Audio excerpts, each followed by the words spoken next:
আমি শুনেছি আল্লাহ আমাকে বলেছেন যে আপনি পৃথিবীর সবচেয়ে জ্ঞানী মানুষ, তাহলে আমি কি আপনার সাথে সঙ্গী হতে পারি, সফর করতে পারি, যে আপনাকে আল্লাহ পাক যে জ্ঞান শিক্ষা দিয়েছেন আপনি আমাকেও শেখাবেন? এটা হলো স্টুডেন্টের একটা আর্তনাদ। ছাত্র হিসেবে তিনি বলছেন আমি কি আপনার সঙ্গী হতে পারি, আল্লাহ আপনাকে যে জ্ঞান শিখিয়েছেন আমাকেও শিখাবেন। দেখেন একজন নবী এই কথা বলছেন। আর আমাদের তো মাশাআল্লাহ, ওই যে বললাম জ্ঞান শেখার কোনো ফিকির নাই।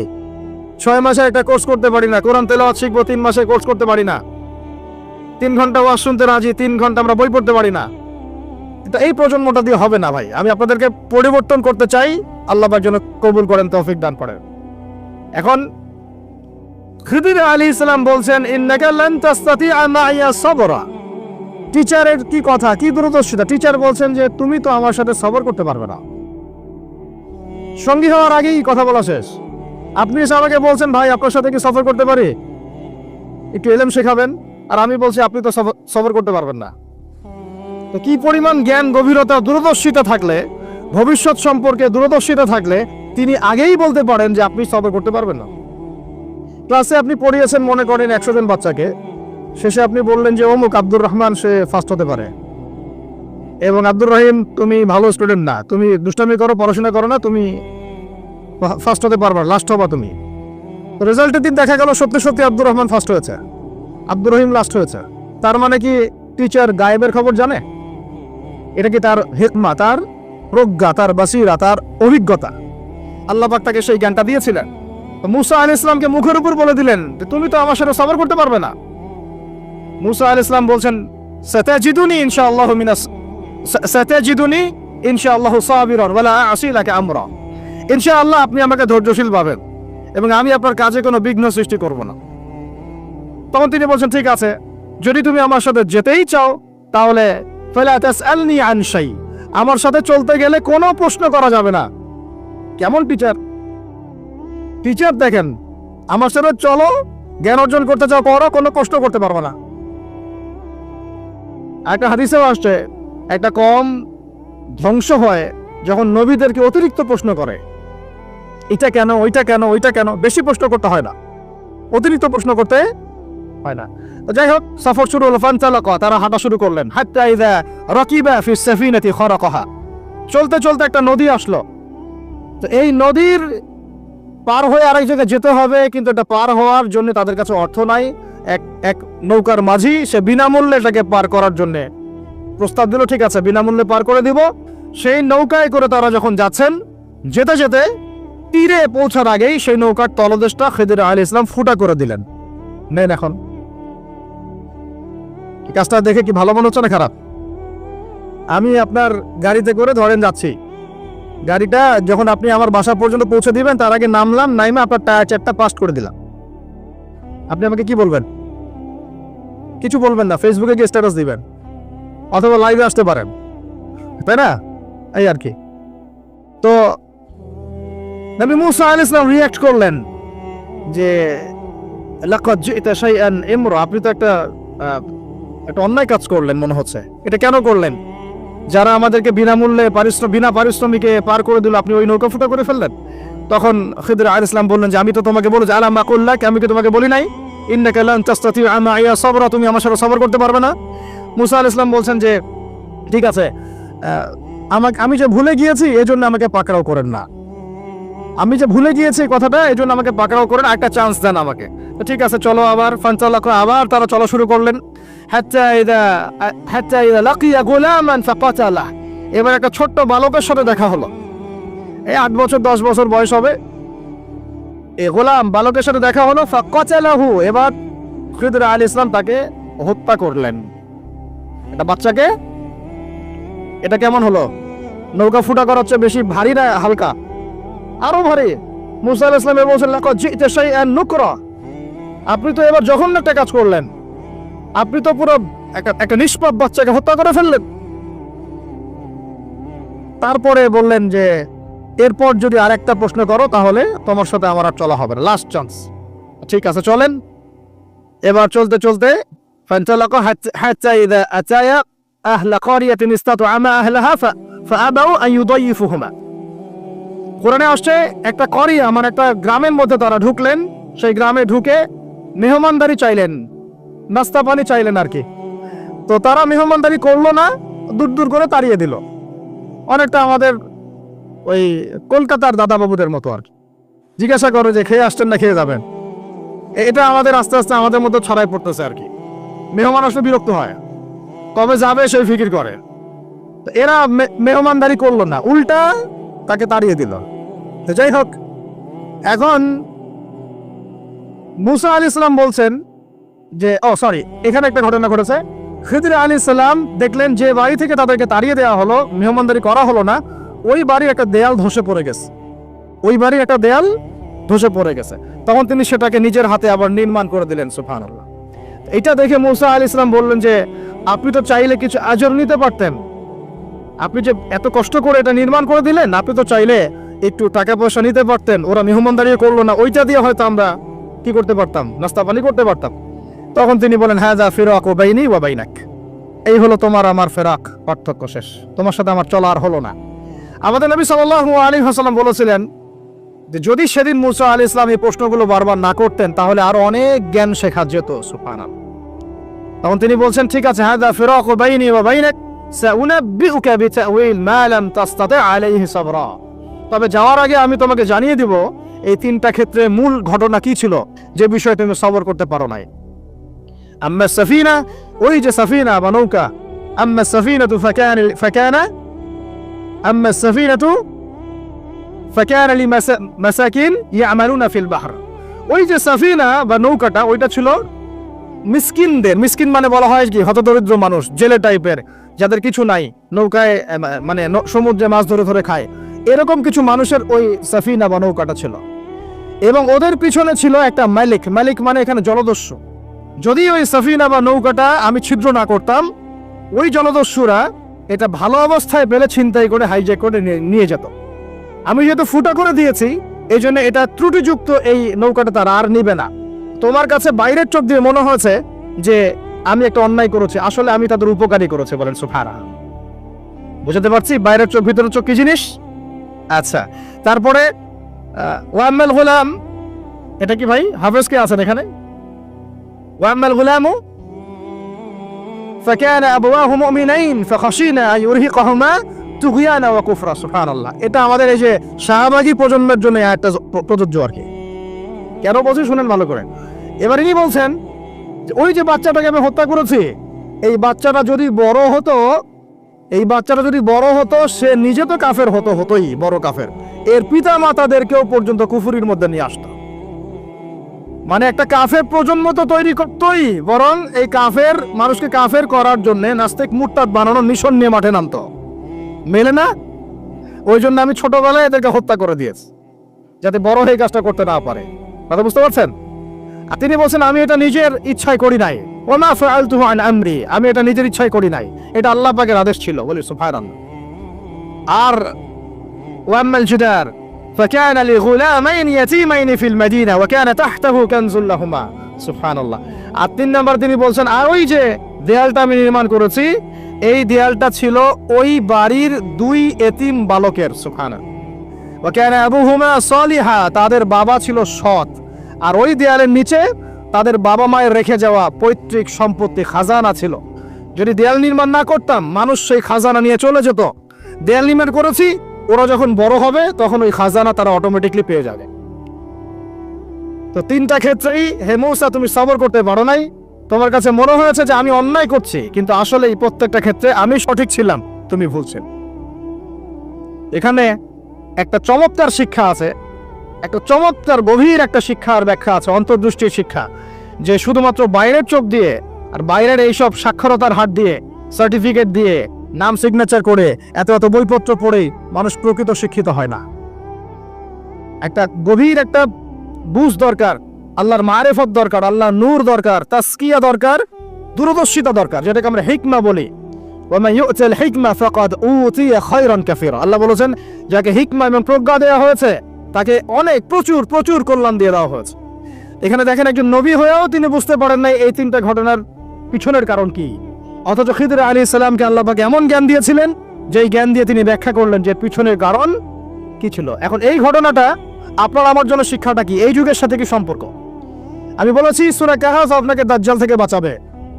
আমি বলেছি সূরা কাহফ সেই সূরা যা আপনার অন্তর্দৃষ্টি, ভিতরের চোখ খুলে দিবে, আপনার কলবে নূর নিয়ে আসবে। আপনি এমন কিছু দেখবেন, বুঝবেন, শুনবেন যা সবাই বুঝতে পারছে না, সবাই শুনতে পারছে না, সবাই দেখতে পারছে না। এখন বাইরের চোখ দিয়ে আপনি দেখছেন পুরো বিশ্ব মুসলমানদের, কোটি কোটি মুসলমান, একদম 60টা 70টা 100টা রাষ্ট্র, কত মিলিটারি বাহিনী, কত আমাদের প্রযুক্তি, কত পুলিশ, কত র্যাব, কত আমাদের পলিটিশিয়ান দিয়ে ভর্তি। আদতে ভিতরের চোখ দিয়ে দেখলে আপনি দেখবেন পুরো বিশ্বের এই লক্ষ কোটি মুসলমান আজকে জাতিসংঘের হাতে বন্দী হয়ে গেছে। ও যদি বলে ডানে যাও, মুসলমানরা ডানে যায়, যদি বলে বামে যাও, মুসলমানরা বামে যা, কিছুই করার নাই। এটা ভিতরের চোখ দিয়ে আমরা দেখছি, ভিতরের চোখ দিয়ে। এটাকে ফর্ম করা হয়েছে দ্বিতীয় বিশ্বযুদ্ধের পরে 1945 সালের দিক থেকে। এটার এজেন্ডাই ছিল একটা, যে পুরো বিশ্বের কাফেরদেরকে ঐক্যবদ্ধ করা এবং সারা বিশ্বের মুসলিমদেরকে নির্যাতন করা। প্রত্যেকটা জায়গায় মুসলিমরা যেখানে নির্যাতিত হয়েছে এর পিছনে এদের একদম স্পষ্ট ভূমিকা ছিল। এখন পর্যন্ত যদি আগামীকাল আপনি শোনেন যে গাজার মধ্যে 1000 শিশুকে হত্যা করা হয়েছে, তবুও এরা ঐক্যবদ্ধভাবে মাজলুমদের পক্ষে কোনো অবস্থান নিবে না। এরা বরং ওই জালেমদের পক্ষে অবস্থান নেবে এবং বলবে আমরা আমাদের বন্ধুদের সাথে আছি। এটা হচ্ছে আসল চরিত্র, যেটা আপনি বাইরের চোখ দিয়ে বুঝতে পারছেন না, কিন্তু আপনি খিদির হলে বুঝতে পারতেন আসল ঘটনা কি। আমার কথা কি বুঝতে পারছেন? তাহলে এটা বাইরের চোখ দিয়ে দেখলে আপনি বিশ্ব রাজনীতিতে বুঝবেন যা হচ্ছে এগুলো মুসলমানদের কল্যাণের স্বার্থে হচ্ছে না, বরং আমাদের স্বার্থকে জলাঞ্জলি দিয়ে ওরা ওদের স্বার্থ প্রতিষ্ঠা করছে। আল্লাহ পাক এই জালেমদের থেকে আমাদেরকে হেফাজত করেন। এইটা হচ্ছে মূল তাগুতি শক্তি, পুরো বিশ্বের মূল তাগুত, মূল কুফর, মূল শিরকের গোড়াই হচ্ছে এটা। বিশ্বাস করেন ইমামুল মাহদী যখন আসবেন এবং ঈসা ইবনে মারিয়াম যখন আসবেন, ইনশাআল্লাহ তাআলা এই গোড়ার তাগুতি শক্তির কোনো অস্তিত্ব এই পৃথিবীতে থাকবে না ইনশাআল্লাহ। আমরা এটাও জানি 80টা পতাকা একত্রিত হবে। কতটা? 80টা পতাকা একত্রিত হয়ে মুসলমানদের বিরুদ্ধে তারা যুদ্ধ করবে। ইতিহাসের ছাত্র কেউ থাকলে আমার সামনে দাঁড়ায় বলেন তো, যে এই পুরো বিশ্বের ইতিহাসে কোনোদিনও 80টা ফ্ল্যাগ একত্রিত হয়ে মুসলমানদের বিরুদ্ধে লড়েছে? হয়েছে এই ঘটনা কখনো? তার মানে হয় বর্তমানে হবে অথবা ভবিষ্যতে হবে। আর আপনাকে যদি জিজ্ঞাসা করি এটা কাদের দ্বারা সম্ভব, পুরো বিশ্বের 80টা ফ্ল্যাগকে একত্রিত করা কাদের দ্বারা সম্ভব? আপনার বিচক্ষণতা থাকলে, খিদির যদি আপনি হয়ে থাকেন, আপনি বুঝতে পারবেন কাদের দ্বারা সম্ভব। এখন এটা হলো জিওপলিটিক্যাল অবস্থা। তবে ওইখানে যে ওদের মধ্যে সবাই একটা নয়, ওদের মধ্যেও দুটো ভাগ আছে। এক শ্রেণীর নাসারা আছে যারা মুসলমানদের কাছাকাছি থাকবে, যারা দেখবেন মুসলমানদের পক্ষে অবস্থান নেবে। আর এক শ্রেণীর নাসারা থাকবে যারা মুসলমানদের সরাসরি শত্রুতা করবে। এই বিষয়ে আল্লাহ পাক সূরা মাইদার মধ্যে স্পষ্ট বলেছেন, ইয়া আইয়ুহাল্লাযীনা আমানু, হে মুমিনগণ, লা তাত্তাখিযুল ইয়াহুদা ওয়ান নাসারা আউলিয়া, তোমরা ইহুদি এবং নাসারাদেরকে বন্ধুরূপে গ্রহণ করো না। কে বলেছেন? কে বলেছেন? এখন আপনি কি আল্লাহর দিকে তেড়ে আসবেন? আপনি কি আল্লাহর সামনে আল্লাহর দিকে তেড়ে আসবেন? হ্যাঁ, আল্লাহ আপনি কেন এই কথা বললেন, আপনি কেন সাম্প্রদায়িক কথা বললেন, এমন কথা বলবেন? আল্লাহ বলছেন সূরা মাইদা আয়াত নাম্বার 51-তে, কত নাম্বার? আল্লাহ বলছেন, ইয়া আইয়ুহাল্লাযীনা আমানু, হে মুমিনগণ, তোমরা যদি মুমিন হয়ে থাকো, লা তাত্তাখিযুল ইয়াহুদা ওয়ান নাসারা আউলিয়া, ইহুদি এবং নাসারাদেরকে বন্ধুরূপে গ্রহণ করো না। এখন কি আল্লাহ পাক সব ইহুদিকেই বলছেন, সব ইহুদি সব নাসারাকেই বলছেন, সব খ্রিস্টানকে বলছেন? উত্তর না। কাদেরকে বলছেন? বা'দুহুম আউলিয়া বা'দ, ইহুদি নাসারার মধ্যে যারা একে অপরের বন্ধু, ইহুদি নাসারাদের মধ্যে যারা একে অপরের বন্ধু, আল্লাহ পাক তাদেরকে আমাদেরকে বন্ধুরূপে গ্রহণ করতে নিষেধ করেছেন। কেন? আল্লাহ পাক বলেছেন, ওয়া মা ইয়াতাওয়াল্লাহুম মিনকুম ফাইন্নাহু মিনহুম, তোমাদের মধ্যে কেউ যদি ওদের দিকে চলে যায়, ওদের দিকে মুখ ফিরায়, ওদের সাথে বন্ধুত্ব করে, অ্যালায়েন্স করে, তাহলে সে এই উম্মার কেউ না, সে তাদের অন্তর্ভুক্ত হয়ে যাবে। নাউযুবিল্লাহ। এখন আপনি বলেন তো, সারা বিশ্বের ইহুদি এবং খ্রিস্টানরা কি একসাথে আছে? না, ওদের মধ্যে কিন্তু বিভক্তি আছে। আছে না? ওদের মধ্যে বিভক্তি আছে। খেয়াল করে দেখেন, এই ইস্যুগুলোতেও সব খ্রিস্টান কিন্তু একসাথে ইহুদিদের পক্ষ নেয় নাই। ভালো করে খেয়াল করে দেখবেন, বোঝার চেষ্টা করবেন, ওয়ার্ল্ড অ্যাফেয়ার্স বুঝবেন। ওদের মধ্যে ডিভাইডেশন আছে। আল্লাহ পাক বলছেন সব ইহুদি সব খ্রিস্টান খারাপ, এমন নয়, তাদের মধ্যেও ভালো মানুষ আছে। কিন্তু যে ইহুদি যে খ্রিস্টানরা একে অপরের বন্ধু, তাদেরকে তোমরা বন্ধুরূপে গ্রহণ করো না। তাহলে আমাকে বলেন তো, স্ট্রেট ফরওয়ার্ড বলি, যে যারা প্যালেস্টাইনে জুলুম করছে, যে জারজ রাষ্ট্র, তাদের বন্ধু কোন খ্রিস্টানরা? কোন দিকের, কোন পৃথিবীর কোন দিকের, কোন সভ্যতার খ্রিস্টান রাষ্ট্রগুলো ওকে মদদ দিয়েছে বলেন তো দেখি? সর্বপ্রথম ওকে বড় করেছে ব্রিটেন। কে বড় করেছে? এবং এই পশ্চিমা সভ্যতা, ওর সাথে আরো অনেকগুলো কান্ট্রি আছে। তারপরে দ্বিতীয় বিশ্বযুদ্ধের পর 1914 সালে যখন অটোম্যানদেরকে পরাজিত করা হয়েছে, তখন ব্রিটেন ইহুদিদেরকে ঢুকিয়েছে জেরুজালেমে। তারপরে পেলে পেলে বড় করেছে। তারপর যখন ওরা একটু শক্তিশালী হয়ে গেছে, তখন ব্রিটেনের রোল শেষ। দ্বিতীয় বিশ্বযুদ্ধের পর সে দায়িত্ব চাপিয়ে দিয়েছে আমেরিকার হাতে। এরপরে সে এই জারজ রাষ্ট্রটাকে আস্তে আস্তে বড় করতে করতে ওই শিশু থেকে একদম ঘোড়সাওয়ারের ঘোড়ায় পরিণত করেছে, আরো শক্তিশালী করেছে। এবং বিগত 1945 থেকে এই 2024 পর্যন্ত, এখন পর্যন্ত প্রত্যক্ষ মদত দিয়ে দিয়ে সে তাকে বিশ্বের রুলিং স্টেট বানিয়েছে। এখন সে বিশ্বের মুসলমানদেরকে বলে, ওঠো, মুসলমানরা ওঠে, বসতে বললে বস। বাস্তবতা এইটা। বাস্তবতা এইটা না যে আপনার অনেক মসজিদ আছে, অনেক মাদ্রাসা আছে, অনেক মুসলমান, আপনারা যুব সমাজের একদম বিস্ফোরণ, একজন বক্তা আসছে, একদম আল কোরআনে আলো ঘরে ঘরে জানো, আদতে এগুলোর কোনো মূল্য হচ্ছে না। আদতে এগুলো দিয়ে সারা বিশ্বে দিন প্রতিষ্ঠা হচ্ছে না। কারণ বিশ্বের বাস্তবতা আমরা বুঝতে পারি নাই। বিশ্বের বাস্তবতা বুঝতে হলে খিজির হতে হবে। বিশ্বের বাস্তবতা এইটাই যে ওরা এখন এত শক্তিশালী একটা অবস্থায় গিয়েছে, ওখান থেকে আমাদেরকে তারা কন্ট্রোল করা শুরু করেছে বিগত প্রায় 100 বছর থেকে। কত বছর থেকে? এগুলো আমাদের হুঁশই নাই। আমরা মনে করি মাশাআল্লাহ, আমি 5 ওয়াক্ত নামাজ পড়ি, কাম খালাস, আমি যাকাত দিয়েছি, কাম খালাস, আমি একদম পর্দা করি, মাশাআল্লাহ, সব কাম খালাস, আমি একটা মসজিদ করেছি, বাস কাম খালাস, আমি মাশাআল্লাহ একটা মাদ্রাসা চালাই, বাস দিন কায়েম হয়ে গেছে। No, not at all. Question কালেও না। যতদিন পর্যন্ত মুসলমানরা আবার সেই ওমর ইবনে খাত্তাবের শাসন কায়েম করতে পারে নাই, এই বিশ্বে মুসলমানরা স্বাধীন নয়। আমরা এখনো স্বাধীনতা অর্জন করতে পারি নাই। আমরা সেদিন স্বাধীনতা অর্জন করতে পারবো যেই দিন বাইতুল মুকাদ্দাস আমাদের হাতে হবে ইনশাআল্লাহ। ওই দিন আমরা 10 গুণ মূল্য আদায় করবো ইনশাআল্লাহ। এই যে আমাদের এক একটা ভাই, এক একটা বোন, এক একটা আমাদের শিশু, এদের এক একটা রক্তের, মাজলুমদের রক্তের 10 গুণ চড়া মূল্য আদায় করবো ইনশাআল্লাহ।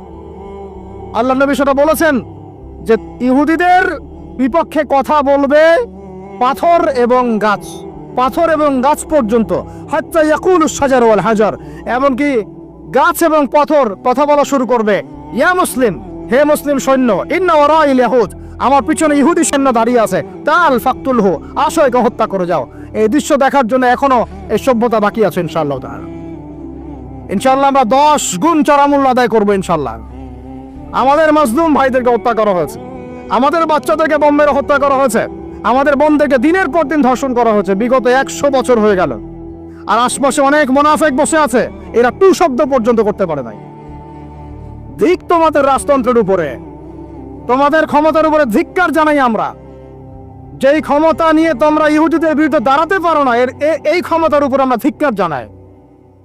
ওর চেয়ে ওই মাজলুম ভাইরা অনেক ভালো, যারা ওই গুটি কয়েক লাঠিসোঁটা নিয়ে এদের প্রতিবাদ করেছে। ইনশাআল্লাহ এই প্রতিবাদ কিয়ামত পর্যন্ত থাকবে ইনশাআল্লাহ। আর আমাদের সরকার যদি আমাদেরকে সুযোগ করে দেয়, ইনশাআল্লাহ আমরা সেখানে শরীক হব ইনশাআল্লাহ। আমরা তো আর বিচ্ছিন্নভাবে শরীক হতে পারবো না। আমরা একটা জাতি গঠন করব। আমরা তো রাষ্ট্রের বাইরে না, আমরা সরকারের বাইরে না, আমরা বিদ্রোহী না, আমরা সরকারের বিরুদ্ধে কোনো অবস্থান নেই না। আমরা দাবি জানাবো, যদি আমাদের প্রত্যেক সদস্যকে, মানে আমাদের এই যে আমাদের দেশের যারা প্রশাসনে আছেন, আমজনতার মধ্যে আছেন, যাদের মধ্যে জিহাদের জজবা আছে, যারা ইহুদিদের সাথে জিহাদ করতে চায়, এই মানুষগুলোকে আপনারা প্রশিক্ষিত করেন, পরে গাজায় পাঠান ইনশাআল্লাহ।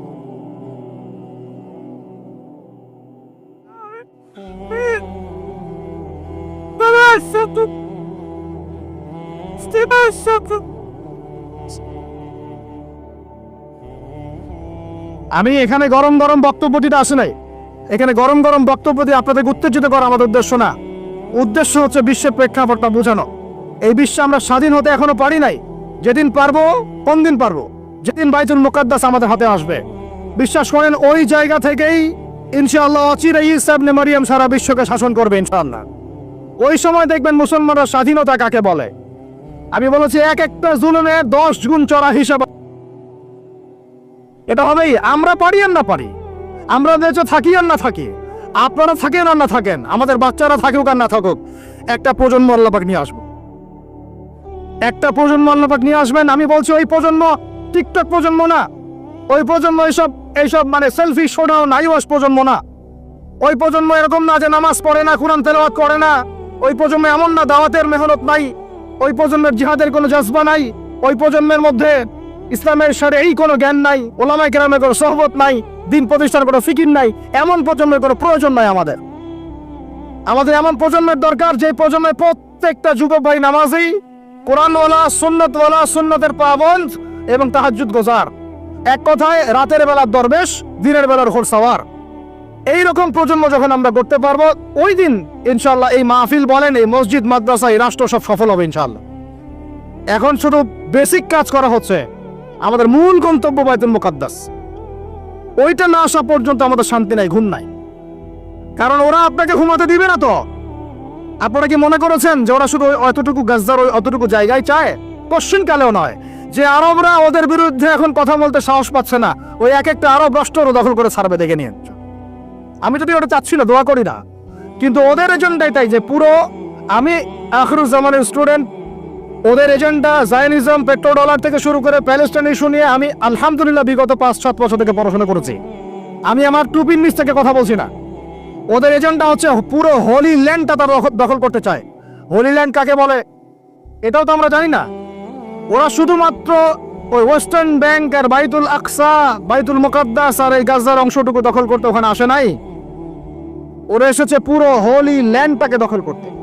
আমি ওলামা সম্মেলনে বলেছিলাম, পুরো হোলি ল্যান্ড তারা দখল করতে এসেছে। হোলি ল্যান্ড মানে মিশরের নীল নদ থেকে শুরু করে ইরাকের ইউফ্রেটিস নদী পর্যন্ত এই পুরো জায়গাটা তারা দখল করতে চায়। কেন চায়? কারণ তারা মনে করে ওই জায়গাটা সৃষ্টিকর্তা তাদেরকে দিয়েছেন, নাউজুবিল্লাহ। তারা মনে করে ওইটা হচ্ছে তাদের মাসিহ আসার জায়গা, এবং ওই জায়গা থেকে তাদের মাসিহ, তথাকথিত মাসিহ মানে মাসিহুদ দাজ্জাল, পুরো বিশ্বকে শাসন করবে এবং তারা তাকে সঙ্গ দিবে। এটা ওদের এজেন্ডা, এটা ওদের ভিশন। যত কিছু ওরা পৃথিবীতে করছে এই ভিশনটাকে কাজে লাগিয়ে, এই ভিশনটাকে পিছনে রেখে তারা এই কাজগুলো করছে। এটা আপনি বুঝতে পারবেন না বাইরে চোখ দিয়ে, ভিতরে চোখ দেখে পড়াশোনা করেন, খেদির হন, বুঝতে পারবেন। ওরা বাইতুল মুকাদ্দাস চায় না, পুরো হোলি ল্যান্ডটাই দখল করতে চায়। এই কারণে এই উদ্দেশ্যেই তারা বিগত 100 বছর থেকে পুরো ওয়ার্ল্ড অ্যাফেয়ার্সের আগে রাজনীতির নিয়ন্ত্রণ নিয়েছে। কিসের নিয়ন্ত্রণ নিয়েছে?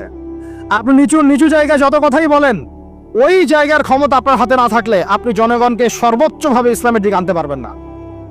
আপনি এখন যদি সবাইকে জোর করে মাস্ক পরাতে পারেন আইন প্রয়োগ করে, এভাবে ওই ক্ষমতা হাতে থাকলে প্রত্যেক জনগণকে কোরআনও শেখানো যায়। ওই ক্ষমতাটা ইসলামের দরকার আছে। যদি ওই ক্ষমতার বলে প্রত্যেক মানুষকে মসজিদে সোশ্যাল ডিস্টেন্স মেনটেন করানো যায়, তাহলে ওই ক্ষমতা যদি হাতে থাকতো প্রত্যেক মা বোনকে পর্দা করানো যেত, প্রত্যেক যুব ভাইকে দিন শেখানো যেত, বাধ্যতামূলক কোরআন শিক্ষাও চালু করা যেত, বাধ্যতামূলক কোরআন শিক্ষার সাথে হাদিসের শিক্ষা চালু করা যেত, সিলেবাসের মধ্যে নবীর সিরাত সংযোজন করা যেত। ইসলামে এই ক্ষমতাটা দরকার আছে, কিন্তু এটাকে অ্যাচিভ করার যে পথ পদ্ধতি, এই পথ পদ্ধতির মধ্যে আমরা আসলে কেউ নাই। নবীর তরিকার মধ্যে আমরা নাই, আমরা পড়ে আছি পশ্চিমা তরিকার মধ্যে। পশ্চিমা তরিকা দিয়ে ওই জায়গায় আপনি যেতে পারবেন না। আর যদি যেতে পারেনও, পশ্চিমারা আপনাকে সেখানে থাকতে দিবে না। আমাদের এখানে সবচেয়ে ভালো মানুষ যিনি, এখানকার এই এলাকার যিনি দায়িত্বশীল, তিনি যদি সবচেয়ে মুত্তাকি পরহেজগার মানুষ হন, তিনিও যদি দাঁড়িয়ে বলেন যে আমি ইসলামের পক্ষে আছি, কোরআনের পক্ষে আছি, হাদিসের পক্ষে আছি, আমি বাইতুল মুকাদ্দাসের পক্ষে আছি, মাজলুম ফিলিস্তিনের পক্ষে আছি, তার উপর থেকে চাপ চলে আসবে। কারণ পুরো বিশ্বের শক্তিটা নিয়ন্ত্রণ করছে এখন ইহুদিরা, নাসারারা, জায়নিস্টরা। ওই জায়গায় যতক্ষণ পর্যন্ত আঘাত না পড়ছে ততক্ষণ পর্যন্ত আপনি বিশ্বে স্বাধীন হতে পারবেন না। অতএব বাইরের চোখ দিয়ে না, ভিতরের চোখ দিয়ে দেখতে শিখুন। তো ভিতরের চোখ পুরো জিও পলিটিক্সটা আপনাকে বুঝাবে। ভিতরের চোখ দিয়ে দেখলে আপনি দেখবেন মুসলমানরা এখনো তাদের অধীনে পরাধীন হয়ে আছে। এখান থেকে আমরা স্বাধীনতা চাই ইনশাআল্লাহ। আল্লাহ পাক আমাদেরকে সেই স্বাধীনতা অর্জন করার তৌফিক দান করেন। এবার অর্থনৈতিক জীবনে আসেন। অর্থনৈতিক জীবনে এসে দেখবেন আপনি মাশাআল্লাহ মনে করবেন যে আপনি তো হালাল খাচ্ছেন, হ্যাঁ গরুর গোশত খাচ্ছেন প্রত্যেক জুমায়। আমরা মাশাআল্লাহ মুরগির রোস্ট খাচ্ছি। ঢাকার মানুষ তো খালি খায় আর খায়, সবাই খাচ্ছে মাশাআল্লাহ বসে, ছেলে মেয়ে, ফুচকা, চটপটি, এইটা আর খাবারের দোকানের অভাব নাই, সবাই খাচ্ছে। ভাবখানা এমন যে দুনিয়াতে এসেছি খাওয়ার জন্য। দুনিয়াতে আসতে 3টা কাজ, খাবো, টয়লেট করব আর মেয়েদের সাথে সহবাস করবো, ব্যাস, দ্যাটস অল। ভাবখানা দেখলে এমন মনে হয় আমাদের। আল্লাহ পাক আমাদেরকে বুঝদান করেন, হেফাজত করেন। এগুলো করতে দুনিয়াতে আসি নাই আমরা, এগুলো আমাদের মূল কাজ নয়, এগুলো আমাদের প্রয়োজন। আপনি মনে করছেন যে মাশাআল্লাহ সবাই হালাল খাচ্ছি, বিশ্বাস করেন পুরো বিশ্বের অর্থনীতি সুদভিত্তিক। একদম খোলামেলা বা কুল কওলান সাদীদা বললাম, আল্লাহ পাক বলেছেন একদম স্পষ্ট সরাসরি খোলামেলা কথা বলো, পুরো বিশ্বের অর্থনীতি সুদভিত্তিক। যারা এই পুরো বৈশ্বিক অর্থনৈতিক সিস্টেমের মধ্যে ঢুকে গেছে, অর্থাৎ ওয়ার্ল্ড ব্যাংক, IMF এবং ফেডারেল রিজার্ভ ব্যাংকের আওতায় চলে আসছে, এরকম কোন সেন্ট্রাল ব্যাংক 100% সুদ মুক্ত হতে পারবে না। ফুল স্টপ, কোনোভাবেই সম্ভব না। আপনি যত বড় মুসলিম কান্ট্রি হন না কেন, আপনি এদের আওতায় থাকলে কোনো অবস্থাতেই সুদ মুক্ত থাকতে পারবেন না। তাহলে এখন আমি যদি আপনাকে প্রশ্ন করি, বিগত 20 বছর থেকে একটা রাষ্ট্র এই জালেমদের বিরুদ্ধে লড়াই করেছিল এবং সাম্প্রতিক সময়ে তাদের কারেন্সি মার্কিন ডলারকে ছাড়িয়ে গেছে, তারা কিভাবে পেরেছে? এই তথ্য কি আপনাদের কাছে আছে? তথ্য আছে? নাম মেনশন করার দরকার নাই, আপনারা বুঝতে পারেন কি পারেন না? এই মোল্লাদের দৌড় মসজিদ পর্যন্ত নয়, এই মোল্লাদের দৌড় হবে বাইতুল মুকাদ্দাস পর্যন্ত ইনশাআল্লাহ। ওইখানে নামাজ না পড়া পর্যন্ত এদের ঘুম হবে না ইনশাআল্লাহ, দেখে নিয়ে। কথা হচ্ছে তারা পড়লো কিভাবে? অনেক কারণ, যাকাত ভিত্তিক অর্থনীতি, তারপরে দ্বৈত অর্থনীতি, হালাল অর্থনীতি, দুর্নীতি কমানো, কৃষি ভিত্তিক অর্থনীতি। 3 বছরের মধ্যে ঘুরে দাঁড়িয়েছে, মাত্র 3 বছরের মধ্যে। সারা বিশ্বের অর্থনীতি এখন সুদ ভিত্তিক। এখান থেকে ঘুরে দাঁড়াতে হলে আমরা অবশ্যই পারবো, কেন পারবো না? আমাদের প্রথম কাজ করতে হবে, সমস্ত দুর্নীতি বন্ধ করে ফেলতে হবে। 1 নাম্বার, যত কালো টাকা সব সাদা করে ফেলতে হবে, এবং যারা কালো টাকার সাথে সম্পৃক্ত সবগুলোকে ধরবেন, ভিতরে ঢুকাই ফেলবেন একদম। ওমরের শাসন, একদম ওমরের শাসন কায়েম করে ফেলতে হবে। আমরা সে জায়গায় যেতে চাচ্ছি না, আমরা বলছি আপনারাই সেই কাজ করেন। আমরা উদাত্ত আহ্বান জানাচ্ছি, যেই থাকে উপরে। আমরা দোয়া করতে সমস্যা আছে? আমরা সে জায়গায় জোর করে যেতে চাচ্ছি না, অন্তত আমার এই ইচ্ছা নাই। আর আমি কোনো পলিটিক্যাল দলের মানুষও না, জীবনে করিও নাই, করার ইচ্ছাও নাই। আমার অনুরোধ, আমার আক্ষেপ, আমার আবদার হচ্ছে সমস্ত দুর্নীতিবাজদেরকে ধরবেন আর সাইজ করবেন। ওমর রাদিয়াল্লাহু তাআলা আনহুর মতো সে যদি দাড়িওয়ালা হয়, টুপিওয়ালা হয়, পাগড়িওয়ালা হয়, জুব্বাওয়ালা হয়, ইমাম হয়, তবু তাকেও ধরবেন, কোনো সমস্যা নাই। সমস্ত কালো টাকাকে সাদা করে ফেলবেন, দেখবেন এমনি বাইতুল মালের সম্পদ বেড়ে গেছে আলহামদুলিল্লাহ। দ্বিতীয় কাজ, যাকাত ভিত্তিক অর্থনৈতিক সিস্টেম চালু করা। বাংলাদেশে এমন প্রচুর মানুষ আছে যাদের একজনের যাকাতের টাকা দিয়ে একটা গ্রামের মানুষকে খাওয়ানো যাবে ইনশাআল্লাহ।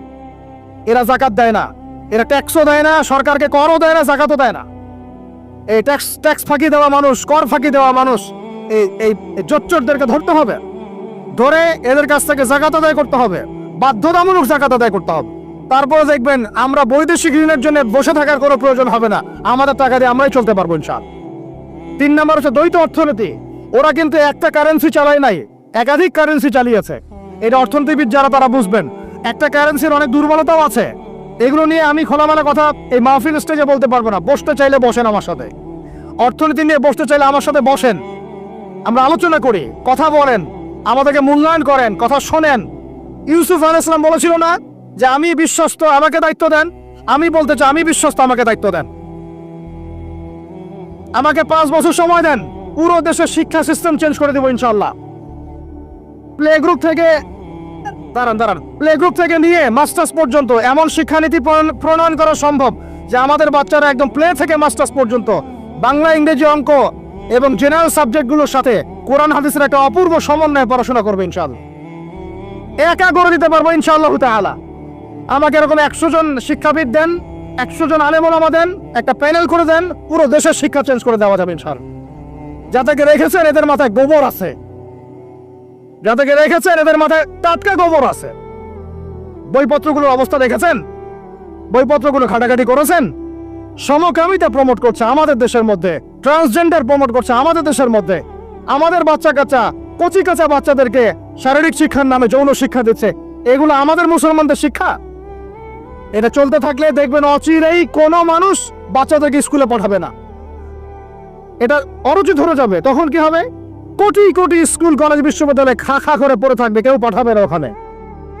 তখন মাদ্রাসার দিকে মানুষ ঝুঁকবে আরো বেশি।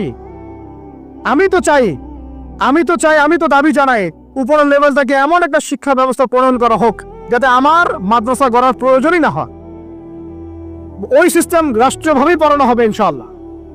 আপনি মালয়েশিয়ার দিকে তাকিয়ে দেখেন, আপনি এই যে ওয়েস্টার্ন কান্ট্রির মধ্যে অনেক কান্ট্রি আছে, অস্ট্রেলিয়ার মতো জায়গাতে আছে, ব্রিটেনের মতো জায়গাতে আছে, কোন কোন ক্ষেত্রে আপনি লেবাননকে দেখেন, ইয়েমেনকে দেখেন, জর্ডানকে দেখেন, কাতারকে দেখেন, সৌদি আরবিয়াকে দেখেন, অনেক কান্ট্রি আছে। ভালো কাজের তো প্রশংসা করতে দোষ নাই, দোষ আছে? এমনকি অনেক পশ্চিমা কান্ট্রিতেও একদম উপর লেভেল থেকে ইসলামিক সিলেবাস প্রণয়ন করা হয়েছে। তার মানে এমন না যে তারা সায়েন্সকে গুরুত্ব দেয় নাই, ম্যাথকে গুরুত্ব দেয় নাই, ফিজিক্স পড়ায় নাই, অ্যাস্ট্রোফিজিক্স পড়ায় নাই, ইকোনমিক্স পড়ায় নাই, বিষয়টা এমন না। তারা ফিলসফি পর্যন্ত পড়িয়েছে। ঘাটাঘাটি করেন, অনলাইনে সব মজুদ আছে। এমন শিক্ষানীতি প্রণয়ন করা সম্ভব, একদম প্লে থেকে নিয়ে মাস্টার্স পর্যন্ত। আমার ছেলে ইমামতিও করবে, এদিকে বিমানও উড়াবে ইনশাআল্লাহ। আমার মেয়ে ডাক্তারও হবে, এদিকে দেখবেন হাফেজাও হবে ইনশাআল্লাহ। একজন মুফতি সাহেব, তিনি ফতোয়াও দিবেন, একই সাথে বিশ্ব অর্থনীতি সম্পর্কেও জানবেন ইনশাআল্লাহ। একজন আর্মি অফিসার, তিনি যেমন সামরিক ক্ষেত্রে লিডার হবেন, তেমনি দেখবেন ফিকহের কিতাব মোতালা করে ফতোয়া দিতে পারছেন ইনশাআল্লাহ। এই যুগটা এটা কোনো মানে স্বপ্নের যুগ নয়, এই যুগটা ছিল এক সময়। বেশি দিন দূরে যেতে হবে না, আপনি 200, 300, 400 বছর পিছনে যান, দেখবেন মুসলমানরা এমন সোনালী যুগ পার করে আসছে। অতএব এগুলো কোনো গাল গল্প করছি না আমি, এগুলো বাস্তবে রূপান্তরিত করা অবশ্যই সম্ভব, বারহাক সম্ভব, যদি এরকম কিছু মানুষের মধ্যে উদ্দীপনা থাকে, একটা সৎ সাহস থাকে, আমাদের উপর থেকে যদি একটা সহযোগিতা আসে, এবং আমাদের মতো যারা ইয়াং তাদেরকে যদি মূল্যায়ন করা হয়, ইনশাল্লাহ দেখবেন বাংলার জমিন পরিবর্তন হয়ে গেছে।